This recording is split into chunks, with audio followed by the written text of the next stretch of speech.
Autre mystère, comment des méga-blocs étaient-ils hissés et positionnés avec précision?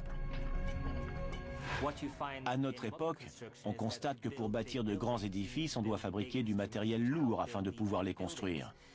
Et cela est une chose que l'archéologie n'a jamais prise en compte. Les 3 plus gros monolithes du monde taillés par des hommes se trouvent au temple de Jupiter, à Baalbek, au Liban. Le poids de chacun est estimé à environ 1000 tonnes.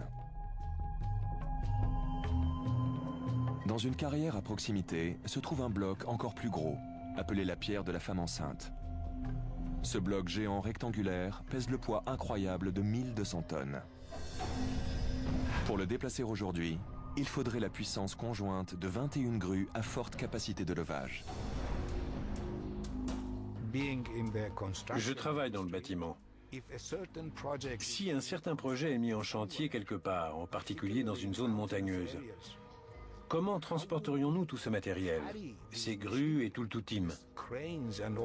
Elles sont si lourdes qu'il est virtuellement impossible de les amener sur le site. Ce rocher vient d'un projet à Palm Springs,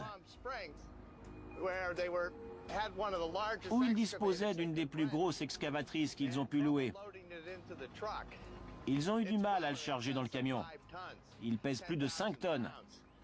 C'est peu en termes mégalithiques, mais grosso modo, c'est ce que nous pouvons déplacer avec notre matériel moderne. Nous sommes censés admettre que les gens qui ont bâti les pyramides n'avaient pas la roue, n'avaient pas la poulie, n'avaient pas de fer, qui n'avaient rien en fait, juste des esclaves comme main-d'œuvre et des bouts de ficelle. Le contexte ne cadre pas avec les résultats. J'ai dirigé des levages à la poulie en Haute-Égypte. Des milliers de personnes étaient impliquées à divers stades du projet pour bouger des blocs de pierre très fragiles qui pesaient des centaines, sinon des milliers de tonnes. Oui, on peut se servir de cordes, mais on a aussi besoin de recourir à du matériel mécanique. Mais si ces anciennes civilisations ne possédaient pas d'équipement mécanique moderne, comment ont-elles déplacé et levé des monolithes aussi lourds? Il faut se demander pourquoi aurait-il voulu faire quelque chose d'aussi incroyablement difficile? La réponse à cette question doit être parce que d'une certaine manière, ce n'était pas si difficile pour eux. C'était facile.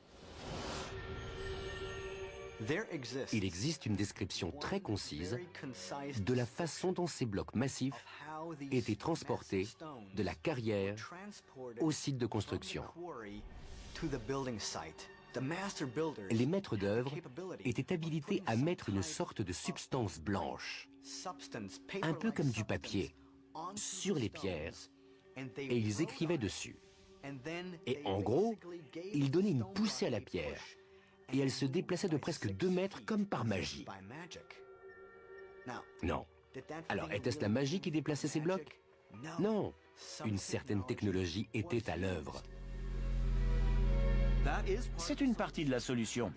Afin de vraiment déplacer quantité de monolithes de la sorte, il aurait fallu les faire léviter, les mettre d'une manière ou d'une autre en état d'apesanteur, et les déplacer en l'air à l'aide d'un engin quelconque.